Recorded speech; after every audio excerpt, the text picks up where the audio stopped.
అదే RTV app వార్తల్ని క్షణాల్లో చదివే అవకాశం ఉంటుంది. ఒక న్యూస్ పేపర్, ఒక టెలివిజన్ ఛానల్ మీ చేతుల్లో ఎప్పుడూ ఉంటాయి.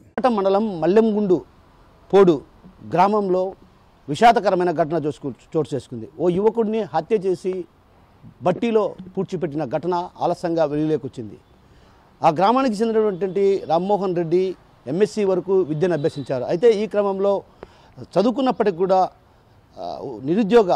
ఉపాధి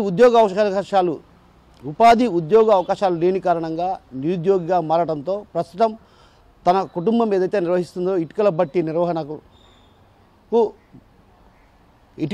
నిర్వహిస్తూ వస్తున్నాడు. ఈ క్రమంలో అటు ఇటుకల బట్టీల వద్ద అటు అన్నదమ్ములకు ఎవరైతే చిన్నమ్మ పెద్దమ్మ బిడ్డలకు సంబంధించినటువంటి అన్నదమ్ముల మధ్య ఆ బట్టీల వ్యవహారం చిలికి గాలివానగా మారి వివాదానికి దారితీసింది. అయితే ఈ క్రమంలో వివాదం కాస్త అటు హత్యకు దారితీసిన పరిస్థితి. ఒక రకంగా బండరాలతో మోది హత్య చేసి ఆ తర్వాత అతన్ని ఏదైతే ఇటుకల బట్టీలోనే పూడ్చిపెట్టారు. ఇటుకల బట్టీల సమీపంలో ఉన్నటువంటి బట్టీ ప్రాంతంలోనే పూడ్చిపెట్టారు.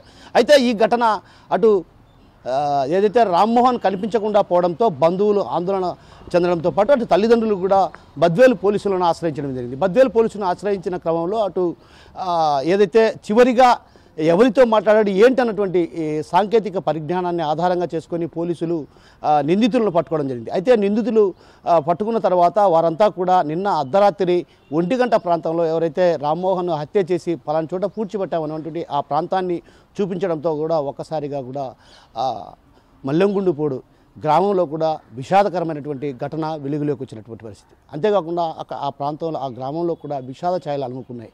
ఎందుకంటే కేవలం అన్నదమ్ముల మధ్య బట్టీ వివాదం హత్యకు దారితీసింది.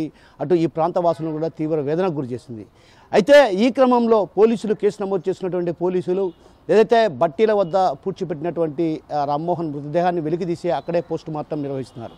ప్రస్తుతం ఈ ఘటన అటు ఆ ప్రాంతవాసులనే కాదు చుట్టుపక్కల ఉన్నటువంటి గ్రామీణ ప్రాంత ప్రజలను కూడా తీవ్ర వేదనకు గురి చేసింది. ఇలాంటి విషాదకరమైన ఘటనలు ఏదైతే చిన్నపాటి సమస్య కూర్చొని పరిష్కరించుకోవాల్సినటువంటి సమస్యను ఈ విధంగా హత్యకు దారితీసేటువంటి పరిస్థితికి దారితీయడం అటు ఆ ప్రాంతవాసులతో పాటు చుట్టుపక్కల ఉన్నటువంటి గ్రామీణ ప్రాంతవాసులను కూడా తీవ్ర వేదనకు గురిచేస్తాయి. ఇలాంటి ఘటనలు జరగకుండా పోలీసులు కూడా ప్రత్యేకమైన దృష్టి సారించాల్సిన అవసరం ఎంతైనా ఉందన్నటువంటి విషయాన్ని ఆ ప్రాంతవాసులు చెప్తున్నారు. ఏదేమన్నప్పటికీ కూడా చనికావేశంలో ఇలాంటి ఘటనలకు పోయి అటు కుటుంబాలను రోడ్డుపాలు చేస్తున్నటువంటి ఆవేదన ఆక్రందన ఆ ప్రాంతంలో వినిపిస్తున్న పరిస్థితి. కెమెరా పర్సన్ నాగేశ్వరరావుతో కిషోర్, ఆర్టీవీ, కడప నుంచి.